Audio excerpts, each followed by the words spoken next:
By the time the demolition crew brought down the west wall, the rain had turned from a patient drizzle into something colder, thinner, more relentless. One of those late autumn Maine rains that seemed less like weather and more like memory returning. It tapped against the cracked white railing of Clara Vance's porch. It beaded on the chipped paint of her rocking chair. It gathered in the fine silver threads of her hair and darkened the cuffs of the wool cardigan wrapped around her narrow shoulders. At 78 years old, Clara sat with the stillness of a woman who had spent a lifetime listening more carefully than most people ever spoke. Across the street, the Oak Creek Public Library, her library, though nobody had called it that in years, was being torn apart by yellow machines with steel jaws. The hydraulic arms rose and fell with obscene indifference. Brick shattered. Window frames folded inward. The old reading room roof, once warmed by winter sunlight and the hush of page-turning hands, caved in under a growl of collapsing timber. The air smelled of wet earth, diesel fuel, torn plaster, and old paper. That was the part that hurt most, not the loss of the building. Buildings Clara knew were mortal. It was the smell of its insides open to the rain, mold-softened bindings, dust that had rested undisturbed behind shelves for decades, the sweet, faintly vanilla scent of old pages breaking loose into the weather. It smelled like every Tuesday afternoon she had ever spent shelving returns. It smelled like children's mittens drying by the radiator.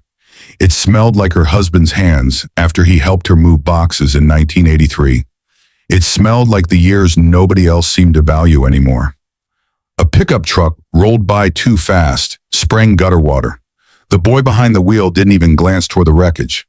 A pair of teenagers stood under the awning of the pharmacy, laughing into their phones. A woman in a beige raincoat hurried past with shopping bags tucked under her arms, head down, eyes averted, as if watching a library die in public was somehow impolite. That, Clara thought, was how towns lost their souls. Not all at once, quietly, conveniently, with permits and ribbon cuttings and developers using phrases like economic revitalization, while they erased the places that had taught people how to think. Another section of wall came down. The noise echoed through Oak Creek's narrow main street, bounced off the old post office and the hardware store, and dissolved into the gray Atlantic wind. Clara pressed a palm against the arm of her chair and leaned forward. Something had caught her eye. Not the machine, not the foreman shouting through rain. Something lower, buried beneath the rubble where the reference wing used to stand. A shape, rectangular, too clean lined to be fallen debris, half hidden under slick mud and brick dust. She rose slowly, joints complaining, and reached for the cane leaning beside the door. She hated the thing, but hated falling more. Pulling her coat tighter around herself, she stepped off the porch and crossed the street. Nobody stopped her. Nobody thought to. That was the useful thing about being old in a small American town. People stopped seeing you as capable long before you stopped being dangerous. The mud sucked at her boots as she picked her way through the broken edge of the lot. Rain slid down the back of her neck. One of the workers glanced over, frowned, then dismissed her with the automatic arrogance reserved for the elderly and the poor. Clara crouched, carefully, one hand braced on her cane, and brushed loose plaster from the object. Wood, dark oak, water-stained but solid. A box no bigger than a bread loaf, with brass corners gone green from age. It had been wedged beneath a fallen support beam and sealed from the weather by sheer accident, or perhaps by intention. Clara's breath slowed. Libraries kept secrets. Better than banks, better than churches, better than families. People trusted bookshelves with what they wouldn't trust blood. She had known that all her life. Using both hands, she dragged the box clear and set it on a patch of relatively dry concrete. The brass latch resisted her, then gave with a tired little sigh. Inside were ledgers, not books in the lending sense. No, these were older than that, bound in cracked brown leather with faint gold lines pressed into the covers. Accounting books, circulation ledgers, clerk's entries, some handwritten in inks that had browned with age, others stamped in precise columns from the early days of card machine indexing. A drop of rain fell on the first page and spread like a dark thought. Clara shielded the book with her body and turned another page. Then another. Her fingers, thin and knotted with age, moved with practiced delicacy. The names in the borrower column were local, familiar. Thorns, Bellamy's, Dresser, Fitch, Alder. Families that had run Oak Creek for generations one way or another. But it wasn't the names that stiffened her spine. It was the titles. Volumes listed as issued on dates spanning decades, rare legal texts, obscure maritime law references, foreign trade registries, private municipal records. And yet Clara knew with the instantaneous certainty of muscle memory that many of those books had never existed on Oak Creek's shelves. She knew because she had spent 40 years memorizing where everything belonged. She had cataloged flood donations in the spring of 1971. She had reorganized genealogy holdings in 1908 after the roof leak near local history. She had carried every oversized law index the town ever owned and could still feel the drag of their weight in her wrists. These titles were false. Worse than false, constructed. The entries looked like library records, but the numbering patterns were wrong in subtle ways. Not wrong enough for a casual eye. Wrong in the way a forged signature is wrong to the wife who has watched a man write his name for 30 years. Clara's pulse began to thud in her ears. She turned to one of the coded issue lines near the margin. A 6-digit sequence. Another, a routing notation disguised as internal shelf transfer. Another line that mimicked archival notation but repeated a strange 3-part structure. Her skin went cold despite the rain. Across the lot, the excavator bit into the old foundation again. The machine's jaws ripped deep, as if trying to erase not just the building, but whatever had slept beneath it. And suddenly Clara understood that the library was not merely being replaced, it was being cleaned. Somebody had waited 50 years for this ground to be destroyed. She closed the ledger and held it against her chest. In the second-floor office window of Town Hall, a light switched on. Though the rain distorted the glass, she could make out the silhouette standing there. A man, broad in the shoulders, one hand in his pocket, watching the demolition below as if it were a personal triumph. Mayor Julian Thorne, young by her standards, 50 at most, expensively groomed, smile like polished silverware. The kind of man who called elders treasures in speeches and obstacles in private. For one brief second, as lightning flashed over Oak Creek's harbor, Clara had the uncanny feeling that he was not watching the demolition. He was watching the ground, watching for exactly what she now held. The ledger felt suddenly heavier in her arms. A clap of thunder rolled over town. Clara Vance looked down at the names inked across 50 years of lies. And in the ruins of the place where she had spent her life preserving truth, she found the first proof that Oak Creek had been built on something rotten. And somewhere under the rain and diesel and broken stone, danger lifted its head and noticed her too. There had been a time when Oak Creek did not wear ambition like a mask. Back then the town was quieter, saltier, slower in a way that made room for people to know one another. Lobster boats bobbed in the harbor before dawn, their lanterns trembling over black water. Church bells on Sunday mornings rolled through fog like gentle commands. Winter came hard, and everyone spoke of weather with the intimacy of old enemies. The library sat on the corner of Maine and Birch as if it had always belonged there. Red brick, white columns, a bell over the front door that gave a muted ring whenever someone came in from the cold. There were hydrangeas near the side steps in summer, their blue heads heavy and soft, and a bench beneath the maple tree where high school boys pretended not to wait for girls they hoped would pass by. Clara first stepped into the building as a young woman of 38, with a husband in a cast from the shipyard and a life that had not yet become the one she expected. She hadn't planned to be a librarian. She had studied literature for 2 years at a college in New Hampshire before money ran out and family obligations called her home. She married Thomas Vance, a patient, broad-handed man who smelled of cedar shavings and sea wind, and imagined a life of practical things, meals, children, saving for winter, maybe a little traveling after retirement. Life, as it often does, revised her outline.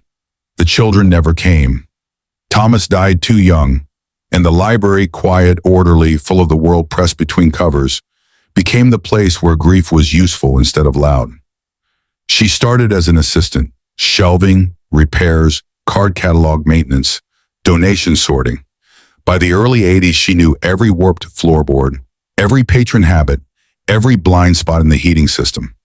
She could tell who had entered the building by the rhythm of their footsteps. She knew which children would drift toward mythology, which would grow into biographies, which came for the warmth more than the reading. Books, unlike people, never punished attention. She loved the Dewey Decimal System with a devotion some found quaint and others found funny.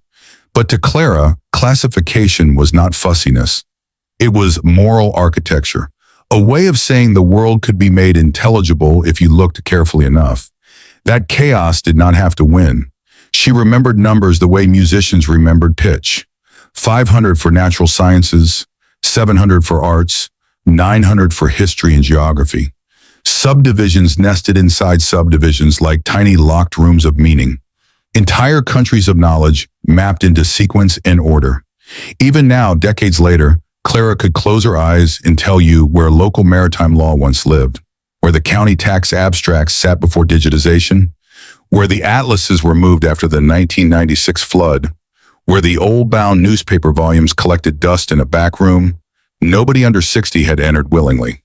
She lived alone after Thomas passed, a small white house with green shutters, a garden she kept out of discipline rather than enthusiasm, tea at 4, supper at 6, porch at dusk, church on holidays, though less for doctrine than for the comfort of familiar hymns.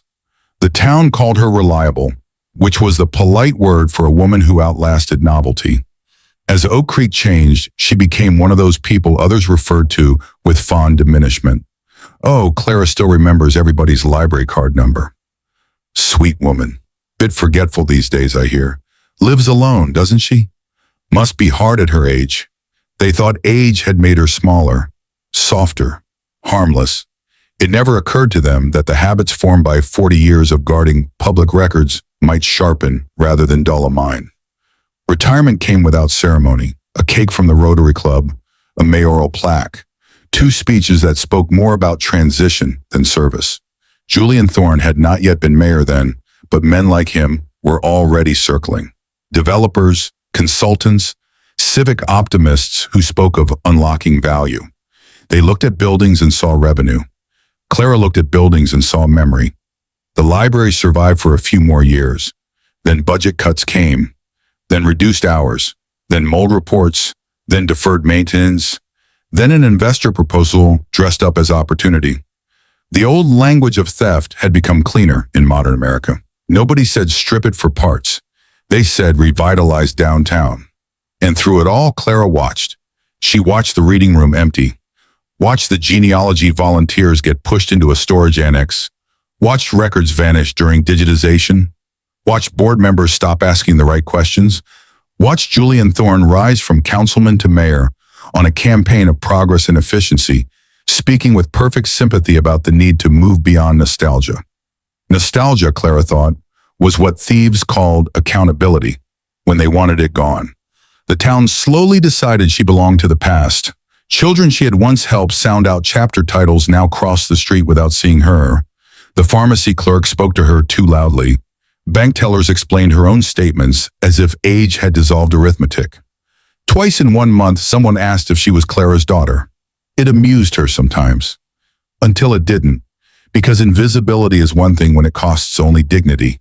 It is another thing entirely when it lets corruption breathe. The day before demolition began, Clara had stood in the rain-darkened library foyer for the last time under a supervised removal order. The shelves were bare, the circulation desk stripped, the old oak catalog cabinets, her beloved cabinets, stood empty with their brass label frames tarnished and dull.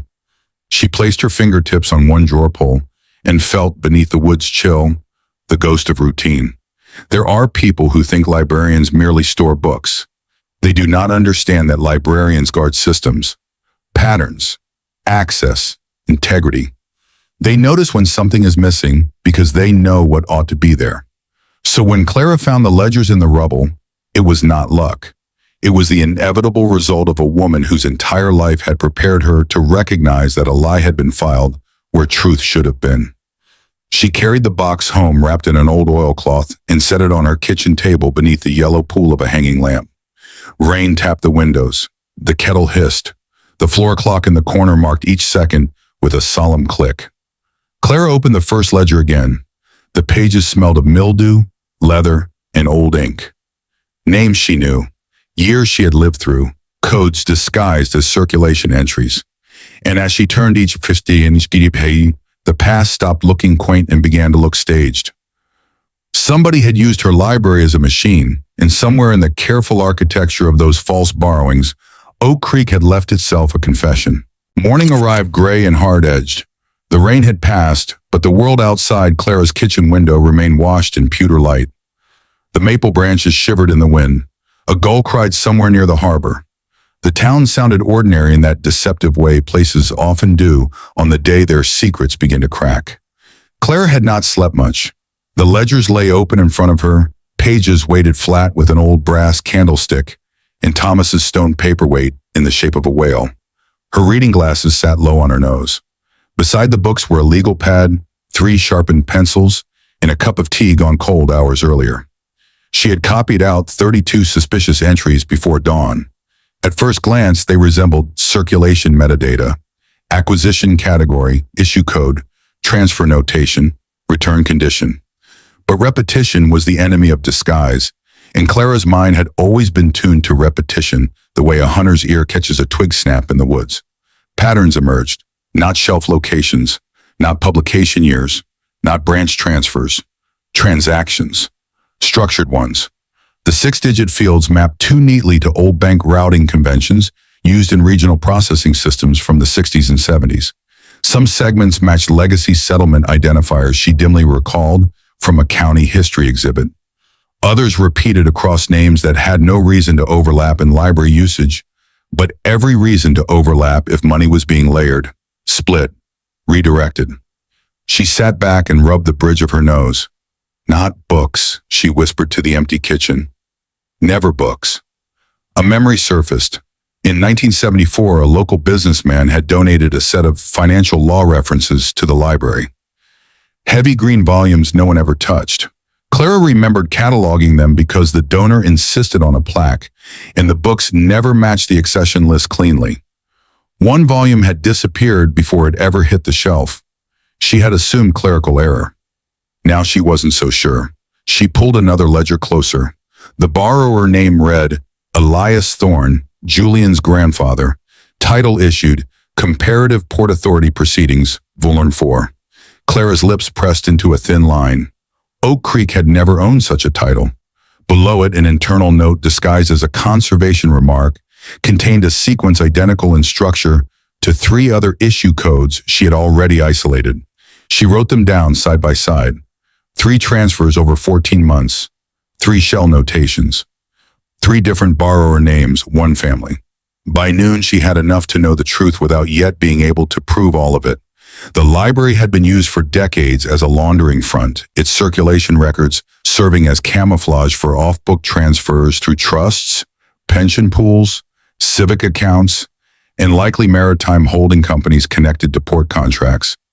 And then the truly terrible thought arrived. If the old system had ended generations ago, there would be no need to demolish the library foundation so aggressively. No need to erase. No need to watch the ground.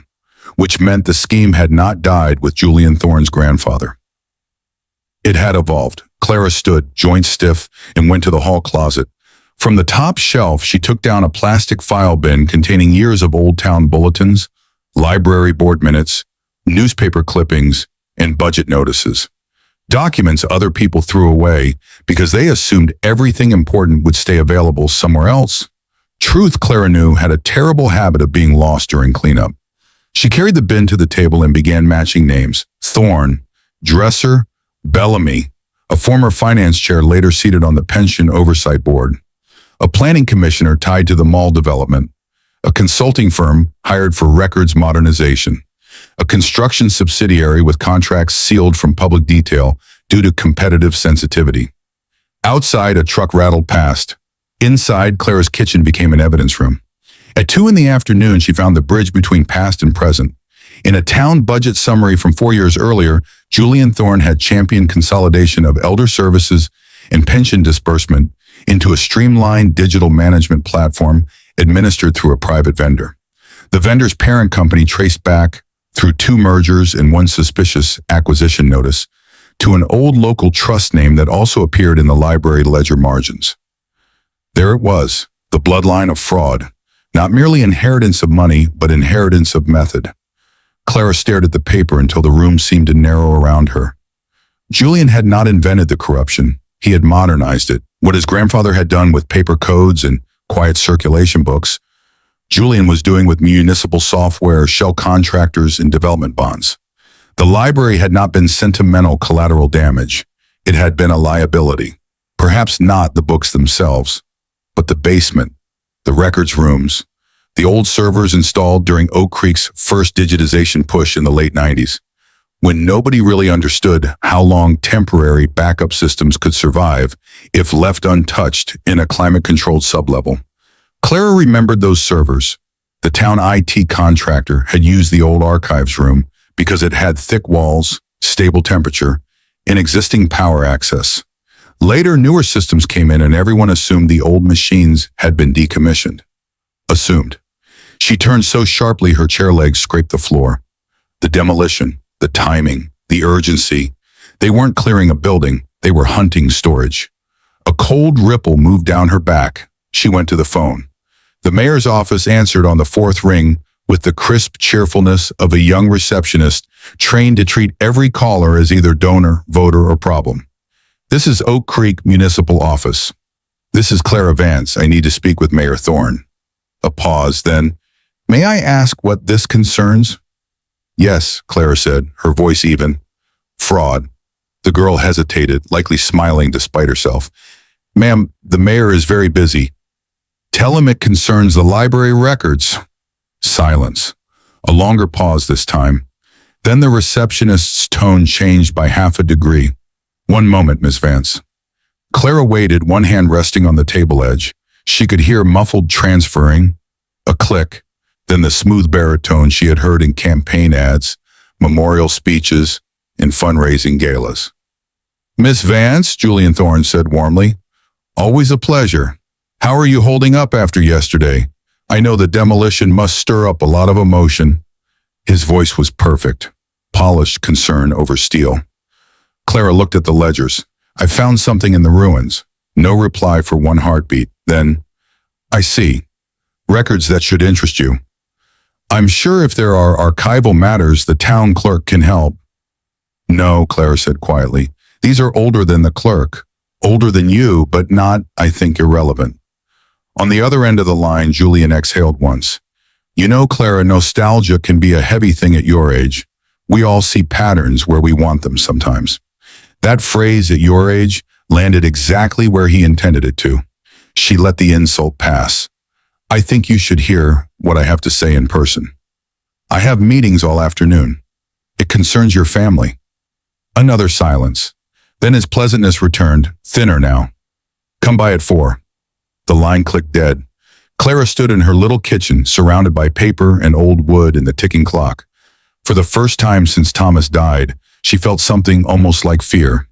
Not fear for herself, not exactly, but the electric clarity of knowing she had stepped into a room where the other person already understood the stakes better than she wanted him to. Still, there was no question of what came next. Librarians did not abandon records once they understood their value. At 4 o'clock, Clara Vance would walk into town hall carrying 50 years of hidden accounting dressed as library memory, and Julian Thorne would decide whether to mock her, buy her, or silence her. Town Hall in Oak Creek had once been a ship chandlery. You could still feel it in the bones of the building, the thick beams, the salt-swollen floors, the windows made to withstand weather. But years of renovation had softened the place into municipal performance. Framed certificates, donated paintings, bright banners celebrating a new era for downtown. Clara hated the banners. They made theft look festive. At 4 precisely, she entered through the front doors, carrying the smallest of the ledgers in her satchel and wearing her dark blue coat buttoned to the throat. The receptionist at the desk, young, blonde, kind-eyed in that helpless modern way, looked up with immediate concern, as if she were seeing someone's grandmother arrive confused at the wrong office. Ms. Vance, the mayor will see you now. Of course he would. He wanted to assess the threat personally. Julian Thorne's office occupied the corner suite overlooking Main Street in the demolition lot beyond. The room smelled faintly of leather, espresso, and expensive cedar polish. Floor-to-ceiling windows framed the town like a possession. On the wall behind his desk hung a black and white photograph of Oak Creek Harbor from 1952, history deployed as decor by a man actively destroying it. Julian rose as she entered. He was handsome in the practiced, camera-ready sense. Navy suit, silver tie, hair immaculate, teeth too white. He moved with the confidence of a man whose life had rarely forced him to hear the word no without a workaround. "Clara," he said, extending both hands as though greeting an honored guest. "Please sit." She did not take his hands. She sat in one of the guest chairs, set her satchel on her lap, and studied him. Behind the shine of his manners, she could see irritation and Suin already moving. "Thank you for making time," she said. "Well, of course, you gave my assistant the impression this was urgent." "It is," he smiled. "All right." Clara removed the ledger and placed it on his desk. Julian's eyes flicked down.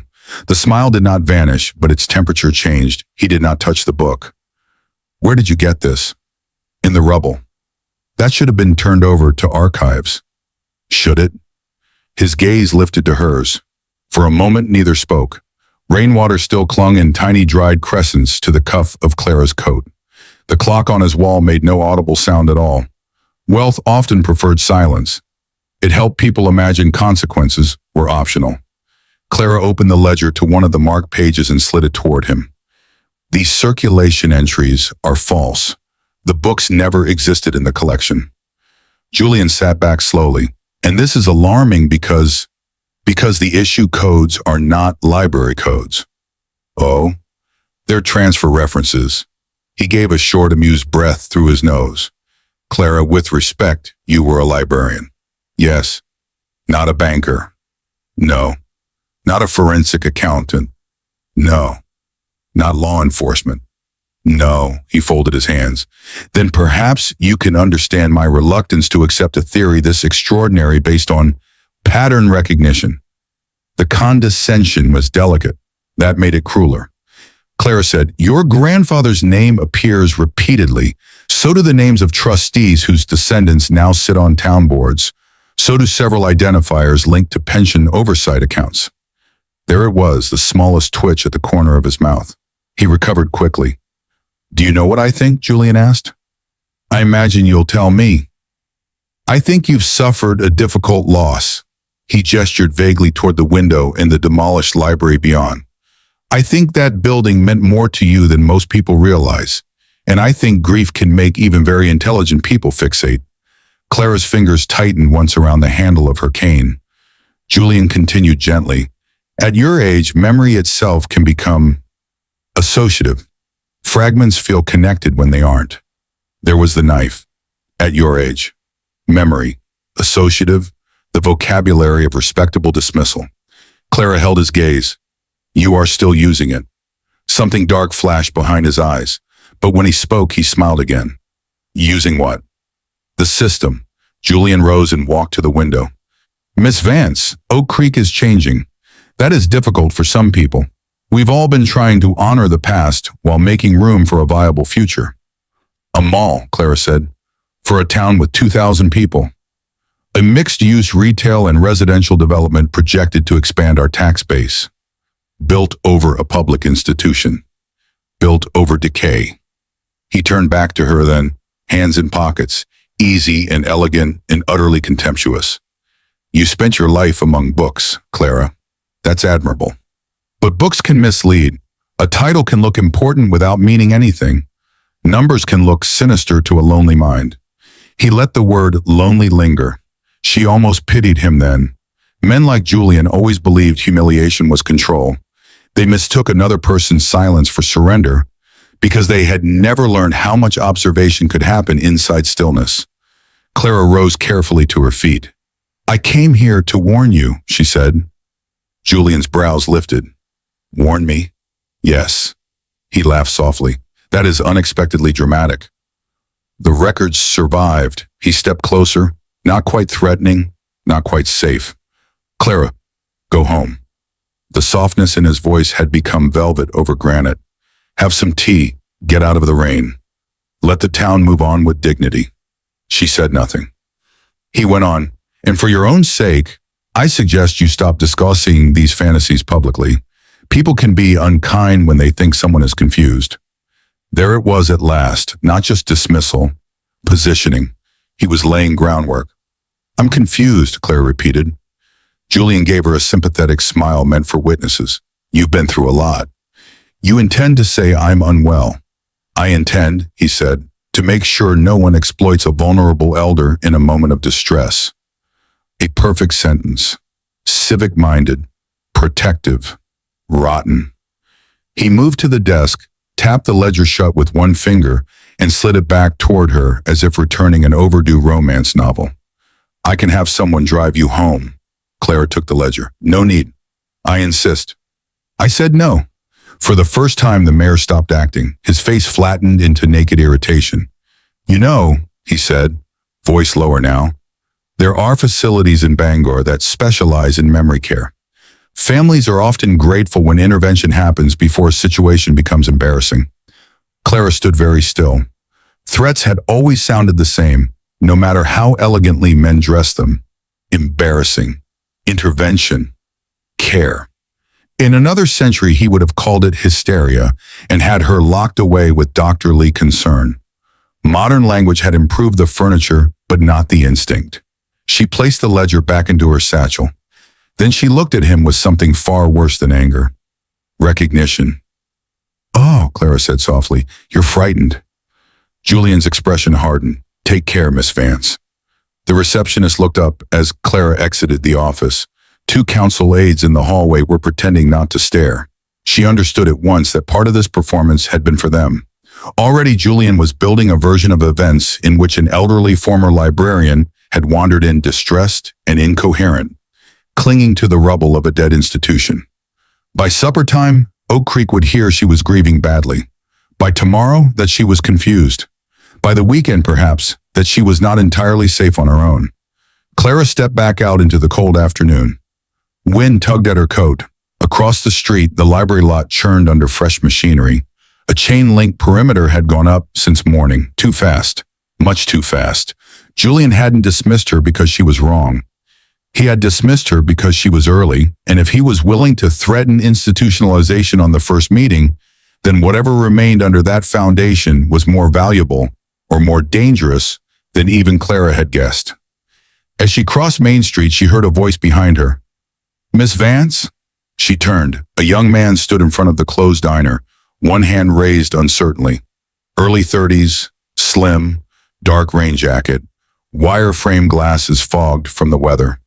There was something familiar in the slope of his shoulders, the nervous intelligence in his face. Then she knew. Lucas? His smile flashed with surprise and affection. You remember me? Clara almost smiled back. I remember who hid science fiction paperbacks inside the oversized atlases because his mother thought space novels would rot his brain. Lucas Reed laughed despite the rain. That was one time. 3, Bishram, Clara corrected. He blinked. Right. 3. He glanced toward Town Hall, then lowered his voice. I couldn't help overhearing part of what happened. Mayor's office walls aren't as soundproof as they think. And now you've learned I'm a confused old woman. Lucas looked at her carefully. No, he said. Now I think you found something real. Wind rattled the chain-link fencing around the old library site. Clara tightened her grip on the satchel. For the first time that day, she was no longer alone. Lucas Reed had once been the kind of boy teachers called distracted and librarians called promising. He had grown into the kind of man small towns often wasted. Technically brilliant, socially hesitant, too smart to fit comfortably inside local expectations, and too loyal to leave for good. After a few years in Portland, working cybersecurity contracts, he had returned to Oak Creek to care for his mother through her illness. She died. He stayed. That was how life narrowed for decent people, through love, duty, and timing. Now he ran a tiny IT repair shop out of what used to be a bait-and-tackle storefront near the marina. The sign out front read Reed Tech Services, though half the town still called it Lucas's place with all the wires. Clara sat in the back office that evening with a space heater humming near her ankles, while Lucas bent over scanned images of the ledger pages on a monitor. The room smelled like warm dust, solder, coffee grounds, an old carpet. Shelves held routers, external drives, boxes of obsolete cables, and 3 dying office plants leaning toward a grimy window. "You scanned these yourself?" he asked. "Yes," he looked impressed. "On what?" "My flatbed scanner." "From 2009? "It still works." Lucas smiled. "Yes, ma'am." He enlarged one of the pages. The screen cast pale light across his face. Clara watched his expression sharpen as he tracked the repeating structures. Good minds always looked slightly hungry when they encountered real patterns. "You were right," and he said after a while. "These aren't circulation codes." "I know." "No, I mean, they're layered. There's library formatting on top, but underneath it, the digit grouping resembles old transfer batching. Some of it could map to institution identifiers. Some could be account fragments or legacy routing systems." "Could?" He gave her a sidelong look. "I deal with living systems, Clara. You're the one decoding dead ones. Nothing is dead if someone still benefits from it." That made him pause. Outside, gulls screamed over the dark harbor. Somewhere down the block, a truck backfired. The town moved through evening, unaware that in a cluttered back office beside a stack of spare keyboards, 2 people from opposite ends of life were unspooling its hidden anatomy. Lucas pulled up town procurement filings, archived LLC registrations, and public finance records. Clara cross-referenced names from memory. Together they worked with an odd, almost graceful rhythm. His speed, her precision, his software, her recall. At one point he leaned back and stared at her. "What? You really remember all this?" "Yes. I mean all of it." Clara folded her hands in her lap. People confuse memory with youth because youth performs it faster. He let that settle. By 10 o'clock, they had enough connective tissue to see the shape beneath the fraud. Town elder pension funds had been diverted through service contracts to a municipal vendor. That vendor's back-end data architecture had been absorbed by a private civic redevelopment partnership. The partnership linked to shell entities tied to the Thorne family's historical trusts. Several line items had no operational justification, but matched amounts disguised in older ledger structures. And then Lucas found the file that changed everything.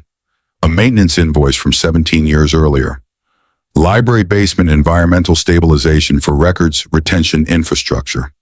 Records retention infrastructure? Lucas frowned. That sounds like legal language trying not to say server room. It was the archive sublevel, Clara said immediately. South foundation wall, thick concrete, 2 dehumidifiers that never worked properly. He turned toward her. "You remember where the servers were?" "Of course." "Were they ever removed?" "Not officially." He swore under his breath. He opened construction permits for the demolition, then engineering amendments, then a restricted addendum buried under contractor revisions. There, subsurface remediation phase 1, expedited, priority clearance beneath archival foundation. Lucas looked up slowly. "They're going after buried hardware." Clara felt no triumph, only confirmation. "The library wasn't the target," she said. "It was the cover." Lucas rubbed both hands over his face. "If those old servers still exist and they contain mirrored records from the pension platform migration, they contain proof, assuming they haven't already been destroyed."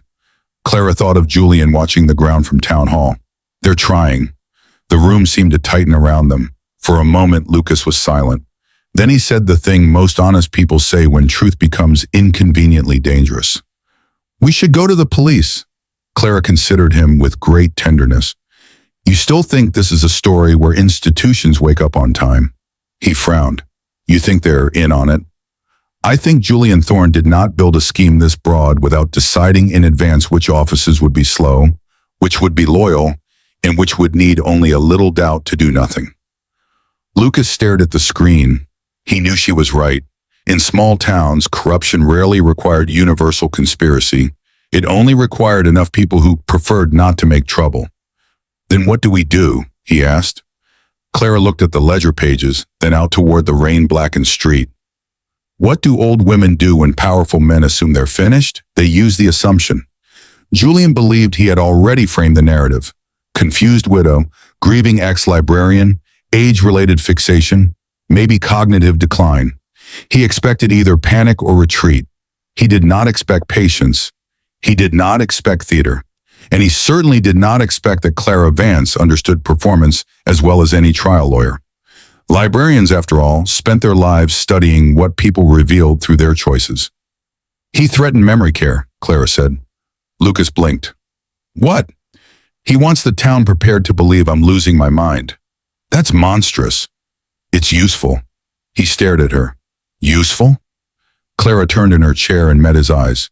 Lucas, what is the one thing arrogant men always do when they think the witness is weak? He thought for a beat. They relax. Yes. She stood slow but certain and reached for her coat. What are you planning? Clara's face in that dim office light looked suddenly harder than age had any right to permit. I am going to forget, she said. The next 2 days moved like chess. Clara became just visible enough in public to nourish the story Julian wanted. She paused too long at the post office, asked the grocer a question twice. Let Mrs. Henley from church observe her searching her handbag for glasses already perched on her head. Nothing theatrical, nothing cruel to herself, just enough, human enough, plausible. Small towns are engines of interpretation. Clara knew exactly how little it took to start a sympathetic rumor. Meanwhile, Lucas worked from the shadows. He set alerts on contractor communications, mirrored public planning feeds, and pulled metadata from archived municipal backups he still had access to from an old service contract. He found unusual remote deletion attempts linked to the redevelopment consortium. Someone was scrubbing. At Clara's instruction, he also prepared something else. Tiny cameras, audio relays, a secure outbound stream, and a backup transmission path piggybacked to the local radio station's emergency public interest line, a dusty legal relic from storm coordination days that no one in power remembered still existed. Do you really think he'll come? Lucas asked as they tested microphones in Clara's parlor. The room smelled faintly of lemon oil and old upholstery. Lamplight warmed the framed photographs on the mantel. A knitted blanket lay folded over the sofa. No house in town looked less like a battlefield. Clara adjusted a porcelain figurine on the shelf to better conceal a lens. He will come if he believes I have misplaced the thing he needs. And if he doesn't, she smoothed the cardigan at her waist. Then he is more disciplined than his family has ever been.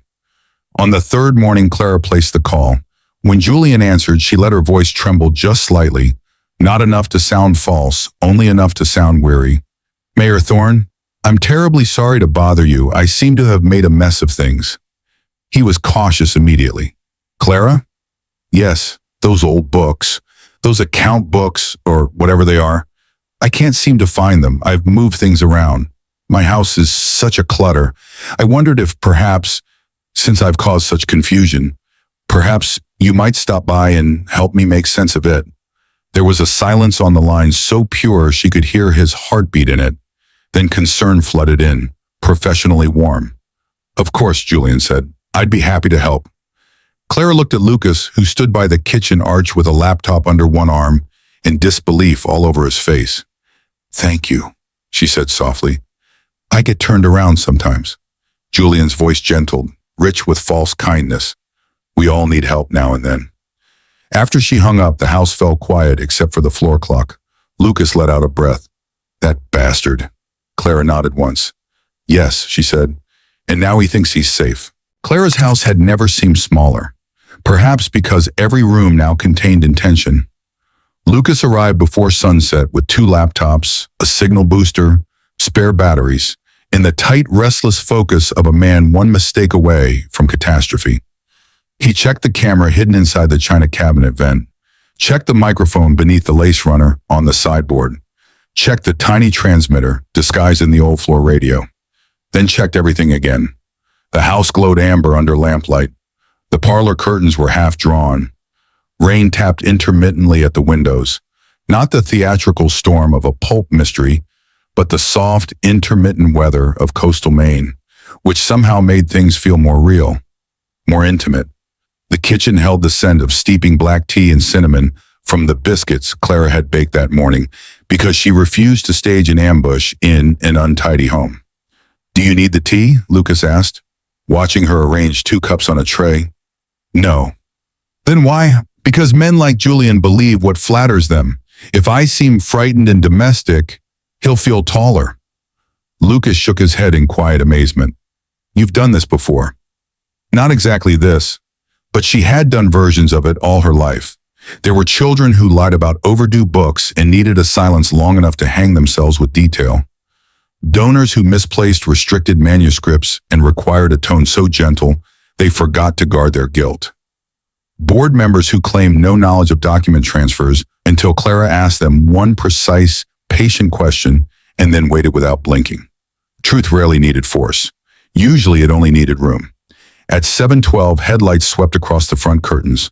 Lucas exhaled at once and slipped into the back bedroom, where he would monitor the feed and relay the stream through 2 redundant lines. One secure upload to the county contact he trusted, and one live backup to the local radio station's public emergency receiver, where an aging station manager named Ruth had agreed, without asking too many questions, to keep an ear on the line if Clara ever said the phrase, Chapter 7. "Last chance to stop," Lucas whispered from the hall. Clara stood with one hand on the parlor chair. "No." A knock sounded at the front door. Not loud, confident. Clara crossed the entryway and opened it. Julian Thorne stood on her porch in a charcoal overcoat beaded with rain, one leather glove in hand, concern arranged beautifully across his face. "Clara," he said gently, "I came as soon as I could." "Thank you for coming." He stepped inside and glanced around. Men who believe houses belong to the weak always inspect them quickly for leverage. He noticed the narrow hall, the china cabinet, the umbrella stand, the framed photograph of Thomas in uniform, the old radio in the corner. He smelled tea, felt safety. Good, Clara thought. Feel it. "I'm terribly embarrassed," she murmured. "I had those books, and then I moved some boxes from the hallway closet, and after that everything became slippery." Julian removed his coat and draped it over the chair back without being invited. That small liberty told her everything.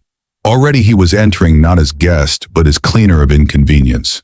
"That's all right," he said. "These things happen. To the old, to the frail, to the forgetful." He didn't say it. He didn't need to. Clara motioned toward the sitting room. "Would you have some tea?" He smiled. "That would be lovely." He sat. She poured. For a few moments they played their roles perfectly. Julian asked after her sleep, her appetite, whether she had family nearby. Clara answered with mild vagueness, letting her gaze drift once or twice as if chasing a thought that would not settle. She even misnamed the ledger once as a catalog book, then apologized. Julian relaxed visibly. There is a moment in every predator's body when caution yields to appetite. It is almost beautiful if you know how to look for it. "Now," he said, taking up his cup but not drinking, "why don't you tell me exactly what happened to the ledgers?" Clara frowned as if searching through fog. "I thought I put them in the sideboard." "No, perhaps in the hall chest, or perhaps I left one at the church social?" "No, that doesn't seem right." Julian's eyes sharpened. "At the church?" he asked lightly. "Maybe things slip." Clara gave a tiny, rueful smile. "I suppose you were right. I've gotten turned around." He leaned forward. "Clara, listen to me very carefully. Those books are municipal property. If they've gone missing, that could create unnecessary confusion. People might draw conclusions that aren't grounded in fact. I would never want confusion." "Of course not." "You always struck me as such a decent boy," she said, looking at him with maddening softness.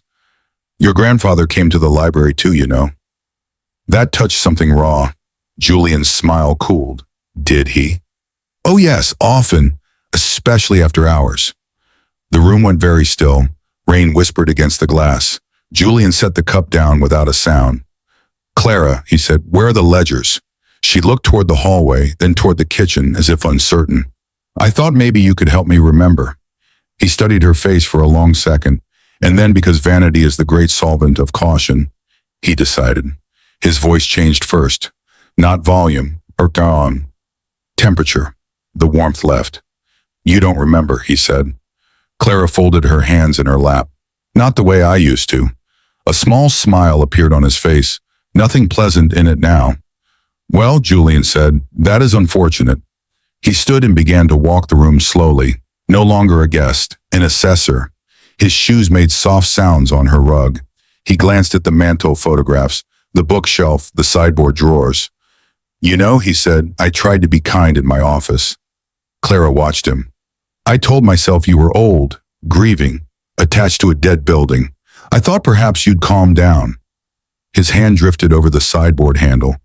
But then you called me, and now here I am in a house full of dust and old paper, babysitting a woman who thinks account entries in a ruined ledger make her important. He opened the sideboard drawer. Empty but for table linens. He shut it. Clara's pulse remained steady. Some men become louder when cruel.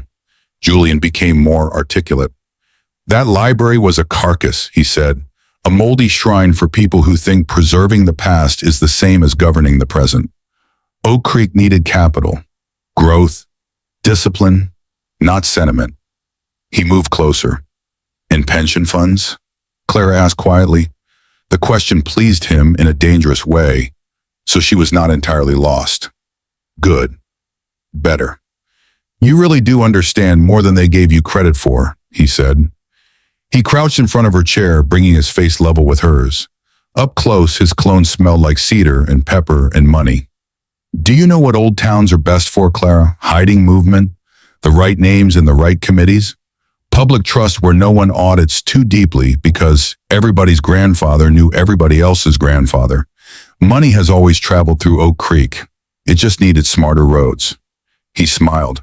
The library was one of them once. Elegant, really. There it was. Clara let one beat pass. And the demolition? His eyes shone. A necessity.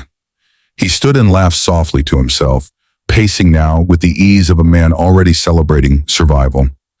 Those basement systems should have been erased years ago, but old institutions breed old storage. The servers, the mirrored archives, the forgotten backup chains. Do you have any idea how infuriating it is to keep cleaning up after dead men who believed paper made them immortal? He turned and looked at her directly.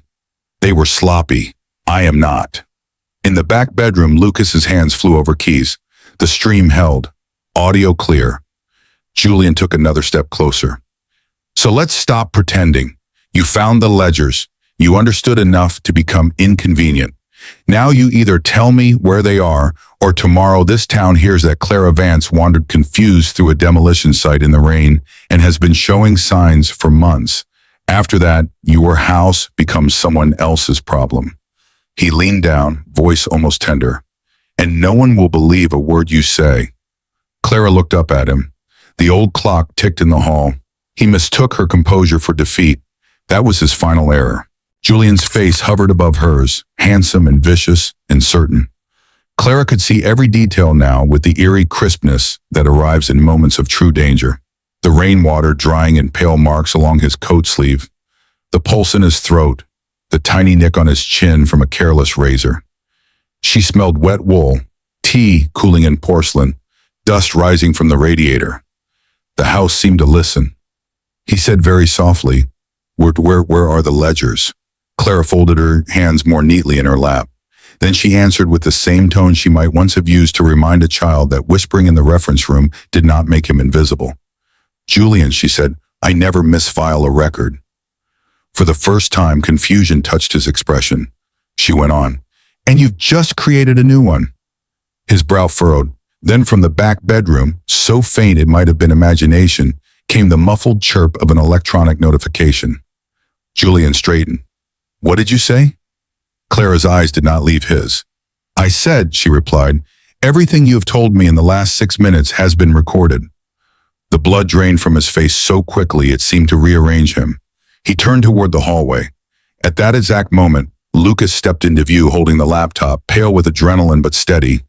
The screen showed split feeds, camera angles from the parlor, audio waveforms running, outbound transmission confirmations, duplicate upload progress bars, and a blinking line indicating live relay. Julian stared. You. Lucas didn't answer. Clara did. local radio emergency line, county dispatch archive, redundant cloud stream, and a secure copy already sent to a state investigator who used to owe me $47 in overdue fines before she became useful. That last part was not entirely true. Julian didn't know that. He moved like a man struck in the chest. "You insane old woman." "No," Clara said, "organized." He lunged toward Lucas. Too late. Lucas stepped back and lifted the laptop higher out of reach. Julian stopped himself just short of contact. He was many things, but not stupid enough to commit assault in front of multiple cameras after confessing to fraud. His breathing turned ragged, anger breaking through the polished surface at last. "You think this proves anything?" he snapped. "You think a chopped-up audio clip in an old woman's living room survives scrutiny?" Clara rose slowly. Every year in her spine seemed to stand with her. "It survives long enough," she said, "for the right people to begin asking why Oak Creek's pension funds align so neatly with phantom circulation records and basement server destruction." Julian looked from her to Lucas to the disguised camera in the cabinet vent that he had finally noticed. Realization spread in layers. He had not come to retrieve evidence. He had come to contribute to it. "You baited me." "Yes." "You played senile?" "Yes." A bitter laugh broke from him. "Do you know what happens now? I deny it. I say you manipulated the conversation. I say you're obsessed. I say that boy doctored the file." Lucas said, "You can say whatever you want. Metadata is already replicated." Julian's head snapped toward him. "Oh, I know who you are," he said coldly. "Repair shop nobody. County contract dropout. You think a town like this protects men like you over men like me?"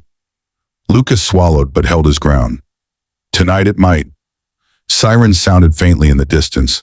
Not close yet, but coming. Julian heard them too. His face changed again. The calculations shifted from social dominance to tactical survival. He moved toward the front door, then stopped, then turned back with that last desperate arrogance of men who still think fear will restore order.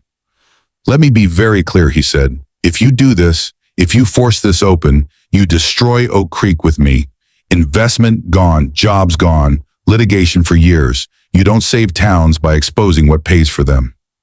Clara stood in the middle of her parlor, small and silver-haired in cardigan and skirt, and for a fleeting second, she looked less like an old woman than like some sphere New England monument carved by weather and time. "No," she said. "You save towns by stopping what poisons them." The sirens were louder now. Julian's jaw flexed. Then he made the mistake of sneering. "You think they'll call you a hero? After this, they'll call you difficult, vindictive. They'll say you couldn't let go." Clara's face softened, not in weakness, but in sadness. "That has always been the refuge of men like you," she said. "To assume truth must crave applause." A sharp knock rattled the front door. Another, then a voice. "Mayor Thorne, Oak Creek Police, open the door." Julian froze. Lucas's laptop chimed again.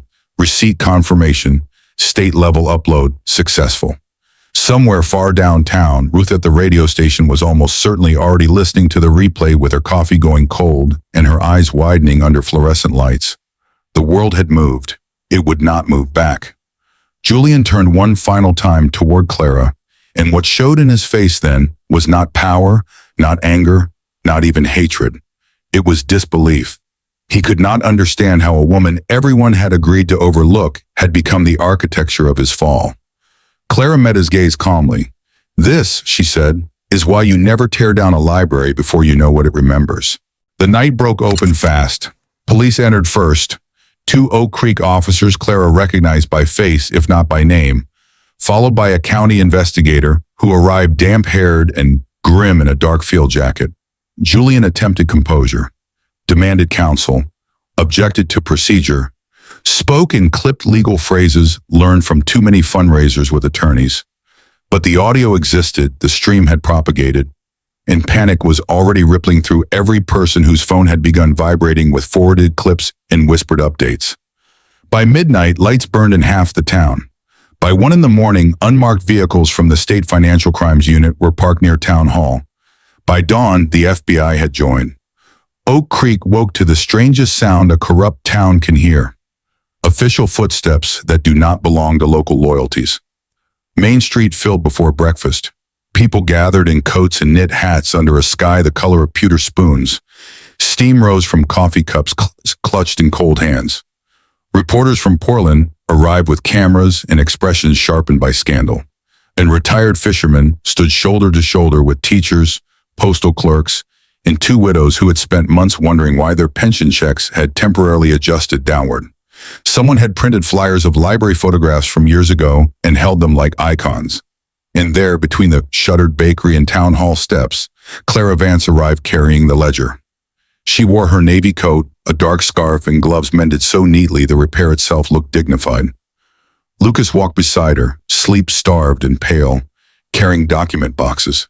People parted without being asked. Some nodded. Some stared. Some looked ashamed. That part Clara expected. Nothing unsettles a town like realizing it mistook one of its clearest minds for its weakest. Mayor Julian Thorne was brought out not in handcuffs at first, but under temporary detention, while officers executed warrants. The distinction meant a great deal to him. Clara could tell by the rigid way he held his chin, as if terminology might yet preserve class. Behind him, federal agents moved through town hall carrying sealed evidence bags, desktop towers, file binders, and 2 external drives. Then the assistant appeared. Mara Ellis, Julian's executive assistant for 6 years, mid-30s, efficient, quiet, almost invisible in the way competent women often become around ambitious men. She stood near the curb speaking to an agent and clutching a stack of copied emails against her chest. Julian saw her and went white. So that was the missing link. Clara had suspected an internal leak after Lucas flagged unusual access behavior that didn't fit Julian's style. Not sabotage exactly, more like someone preserving records before deletion orders finalized. She had not known who. Now she did.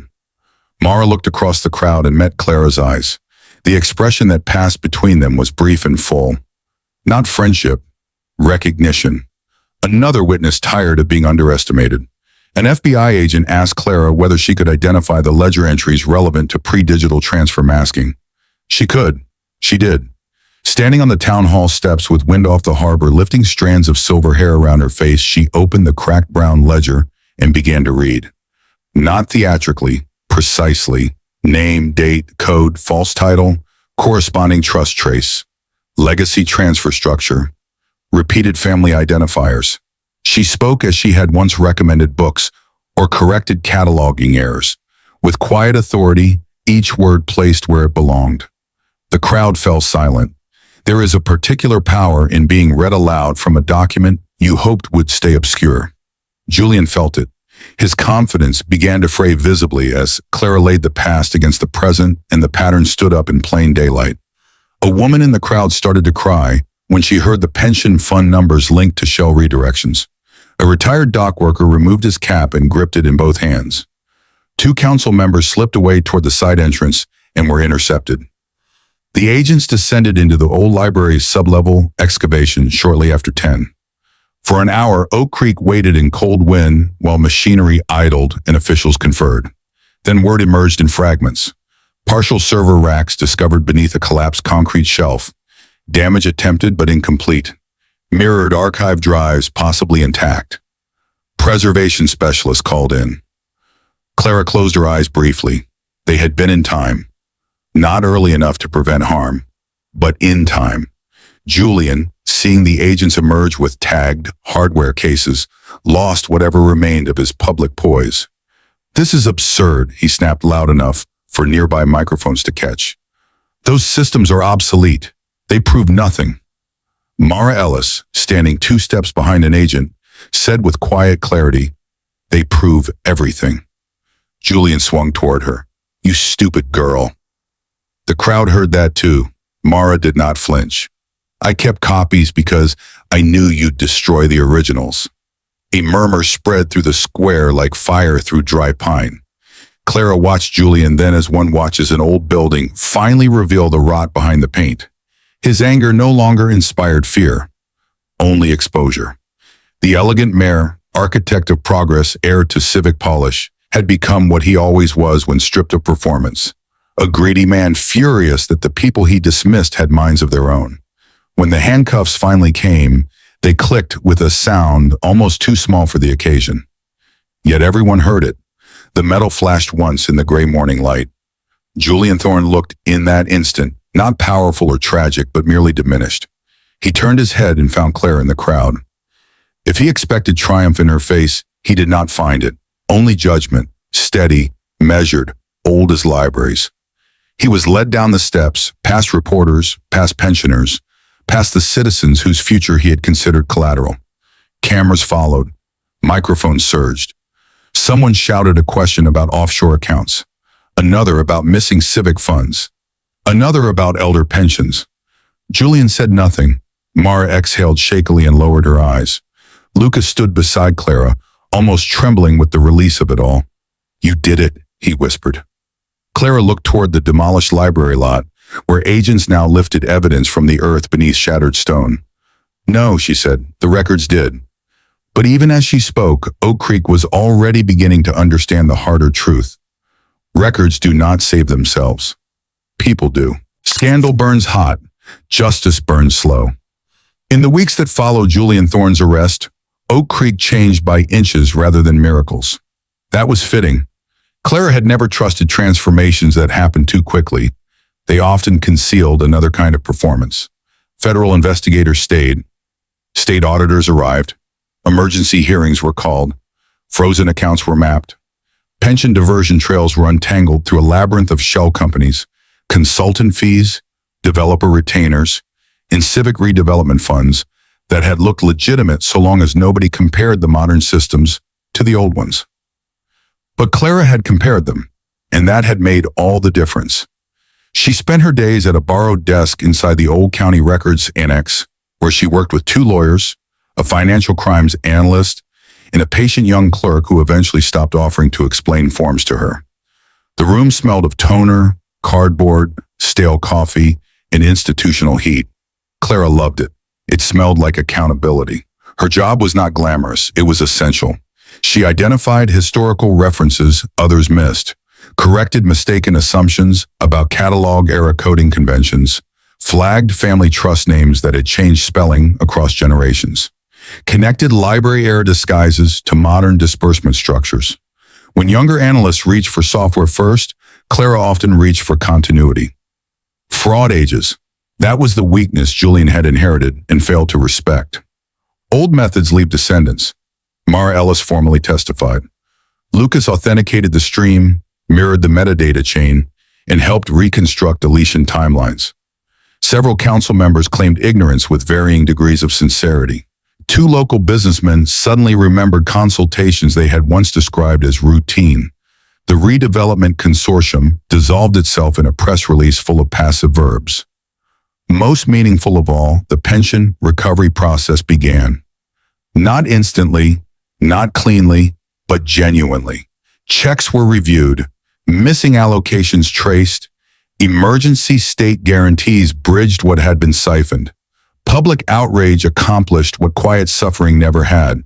It made delay politically dangerous. One bitter cold Thursday afternoon, Clara stood in line at the credit union behind Mrs. Eileen Barstow, who had worked the elementary school cafeteria for 33 years and had wept in public only once, on the town hall steps when the fraud was read aloud.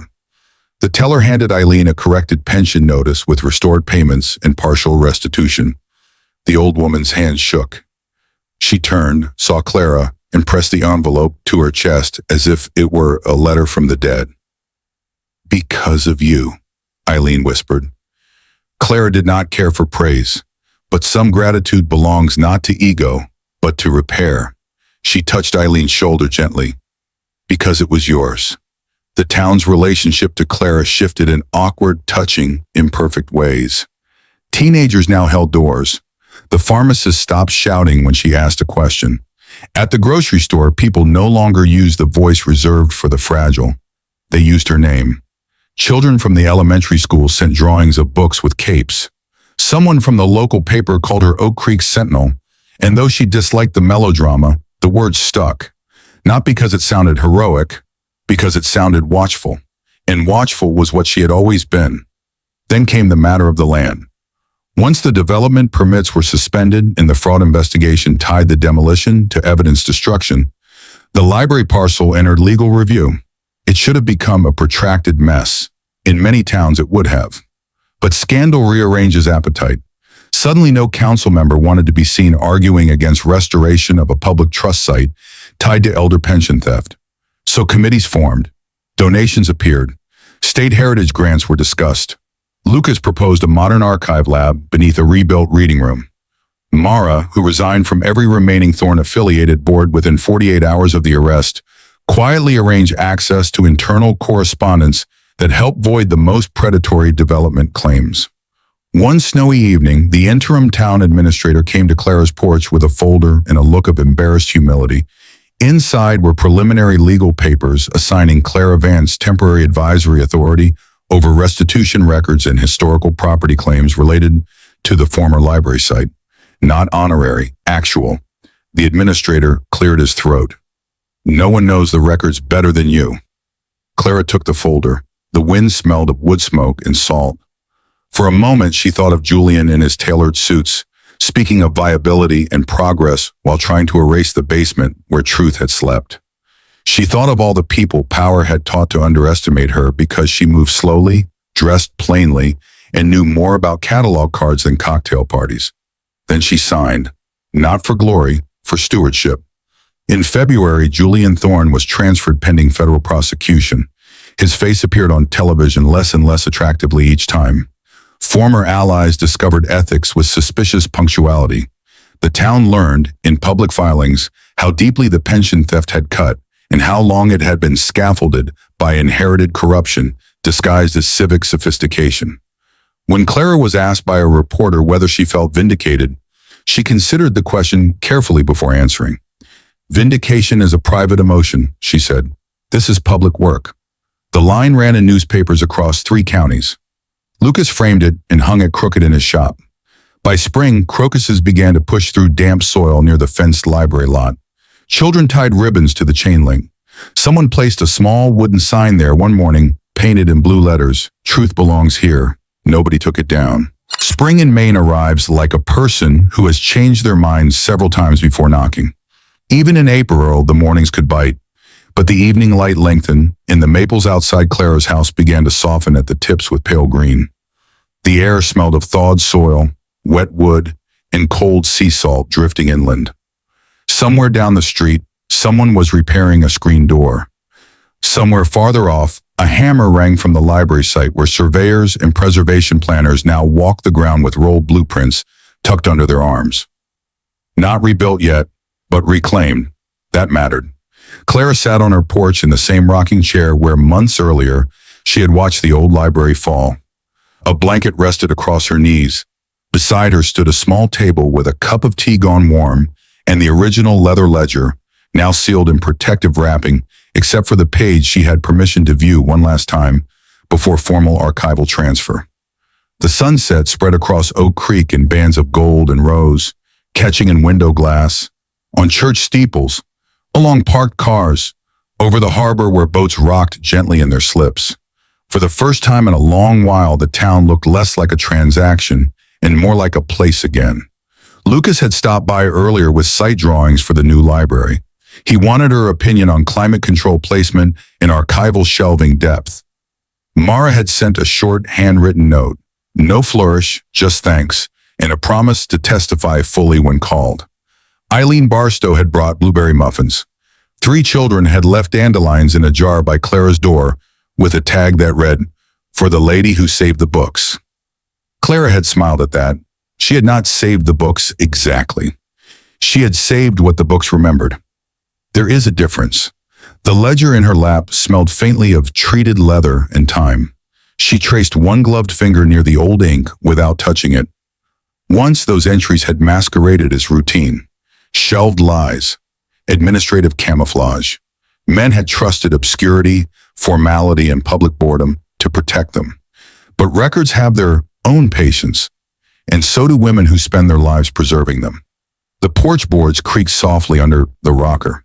In the distance, the evening bell from St. Matthew's drifted over town. Clara watched the sun lower itself behind the trees and thought of all the ways people misunderstand strength. They think it is loud. They think it arrives with rank, money, youth, or force.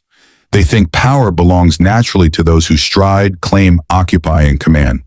But that is only one species of power, and often the least trustworthy. There is another kind, the kind born of surviving enough life to recognize vanity when it dresses itself as leadership. The kind built from years of tending systems no one thanks you for, memorizing details others dismiss, learning that truth can hide in margins and still outlast empires. The kind that does not panic when mocked, because it has already endured grief, loneliness, invisibility, and time itself. That kind of strength seldom looks dramatic, until the day it becomes the only thing standing between a town and its corruption. Clara closed the ledger gently. The western sky deepened. A breeze lifted the corner of the blanket over her knees. Somewhere a dog barked twice and fell quiet. In the hush that settled over Oak Creek, Clara Vance allowed herself one small measure of peace. Not because the world had become just. It never stayed that way for long. But because justice this once had found enough witnesses to keep breathing. She looked toward the library lot one last time before dusk. Then she spoke aloud, not to be heard by anyone else, but because some truths deserve a voice even when the porch is empty. People can burn books, she said softly. They can level buildings. They can bury records beneath money and concrete and pride. But truth keeps a longer memory than greed. The last sunlight touched her face. An experience, she added, is a strength no fortune can buy. The rocking chair moved once, twice, then settled. Night came to Oak Creek with unusual gentleness, and in that quiet the town kept watch, perhaps for the first time in years, with the eyes of the woman it had nearly forgotten. Because the final lesson of Clara Vance was not merely that corruption can be exposed. It was this: strength isn't about power or money. It's about the resilience of a life well lived. It's about the patient courage to notice what others ignore. And when the moment comes, it's about telling the truth so clearly that even the powerful can no longer hide from what has always been written.